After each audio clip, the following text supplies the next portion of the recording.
வாங்க மக்கள், இப்போ நம்ம என்னெல்லாம் இருக்கும் பாப்போமா. ஃபர்ஸ்ட் அடிக்கும் சாதம் இருக்கு, வா.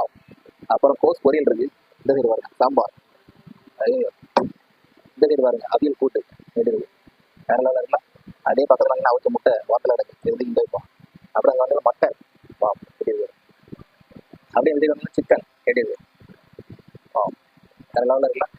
மட்டன் சிக்கன் அவிச்ச முட்டை இந்த சைடு பாருங்க, இதுதான் வேற லெவல். சும்மா சொம்புல பாயாசம். இது எல்லாத்தையும் நம்ம தவளை வரும் டேஸ்ட் பண்ணுவோமா. ஒன்னொன்னா பஸ் டேஸ்ட் பண்ணுவோம். தவிர கொஞ்சமாக பட்டம் வச்சு தவிர கொழும்பு தழும்ப தழும்ப வேற லெவல். வாவ் அதுமா முரட்டு சரணா மாதிரி இருக்கு, வேற லெவலில் கேட்டுக்கலாம். கறி வைக்கமா பஞ்சு பஞ்சாக வேற லெவலில் இருக்கு. சரி சாப்பிடலாம், கொஞ்சம் சாப்பிட்டு பார்ப்போம். தொலைச்சி அதுமா செம்ம கொழுப்பு இருக்கு, அவ்வளோ அருமையாக மட்டன் ஃப்ளவர் அழுத்தி